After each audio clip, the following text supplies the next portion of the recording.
Yes, and just Raggy, on your point about what's happening in Kharkiv, it's absolutely sickening. And if it reminds me, if anything, if you remember the shelling of Sarajevo market by the Serbs, the shelling of innocent people in Bosnia, it has that feel to me of an atrocity committed deliberately against a civilian centre. And I think that coming to your second point,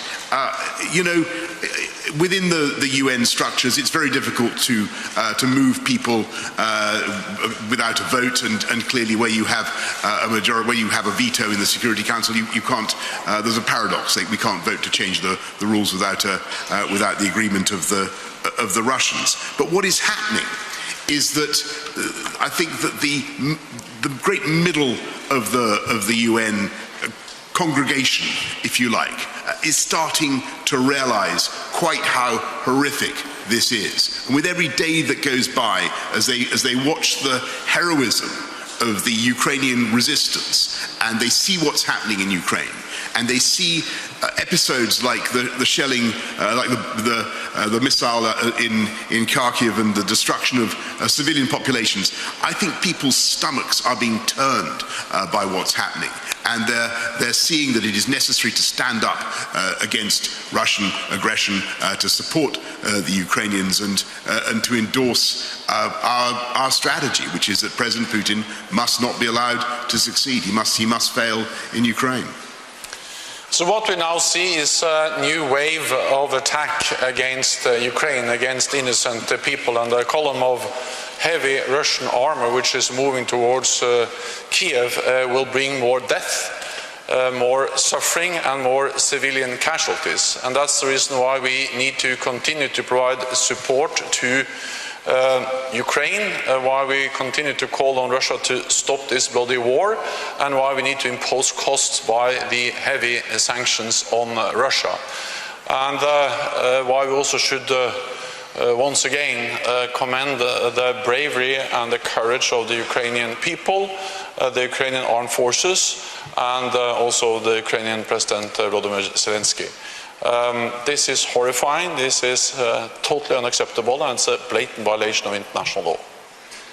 Thank you. Alexander Bilak, Delphi News. Question to Boris Johnson. By the middle of March, the UK will have sent here about 2,000 troops. That's definitely a big support for us. But what would happen? What would have to happen, or what would be the trigger point for you to double it or triple it, or what's the limit?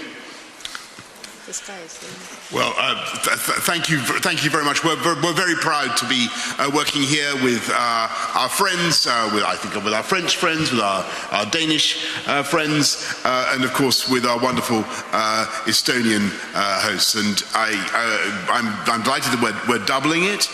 It's a big commitment that we're making. I think that we'll always keep things under review. But what you can take it from me that our priority is the safety, the security of our friends and partners across the whole of the eastern frontier of NATO. And we're increasing our presence not just in Estonia, but in Poland, in the skies above Romania, in the eastern Mediterranean, in the Black Sea. The UK is beefing up our presence on NATO's eastern flank. And the message we need to get over, and I think we are collectively, all of us, is that if Vladimir Putin thinks he's going to push NATO back by what he's doing, he's gravely mistaken. This will end up with a fortified and strengthened NATO on his western flank. He'll have more NATO, not less NATO. Thank you. Unfortunately, this is all the time we had. Thank you everyone for coming. Danish television. I go on. Something tells me you'll have a brilliant question. Yes, of course I will. You've doubled your number of troops here at the base in Tapa. Denmark is due to arrive next week. Yes. Would you like to see Denmark increase the number of troops here as well? all I can say is that I had a great conversation with Mette, with your Prime Minister, the other day. She was fantastically robust. I think she understands the problem very well. I'm glad that Denmark is increasing its contribution. We work well with our Danish friends, and of course it's always good that Denmark is contributing more. But I hesitate to go beyond that. Thank you very much. Thank you.